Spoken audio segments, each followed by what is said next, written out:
Video saat seorang pengemudi ojek daring membonceng seorang pria yang membawa jenazah cucunya yang masih bayi viral di media sosial.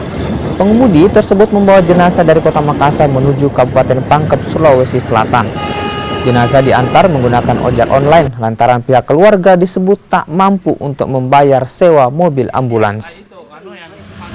Cuma yang mau offline ini, Anda tahu. Ya, dia tahan saya keluar.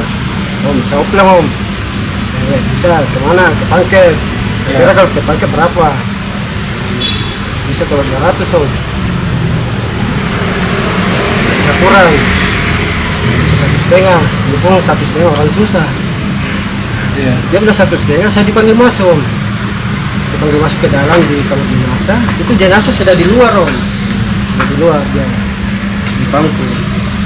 Oh, yang tanya saat itu untuk minta order offline siapa? Dari keluarga jenazah ini atau dari pihak rumah sakit atau siapa Pak? Dari pihak rumah sakit, pernah di jenazah. Jadi Bapak antar kemana jenazahnya, sampai di mana? Sampai ke rumah sakit umum Pangkep. Saya sendiri melakukan pengantaran, kenapa Pak? Alasannya Bapak sendiri melakukan pengantaran jenazah, kenapa? Saya sudah, bagaimana saya punya hati juga itu, sama-sama kita manusia membantu.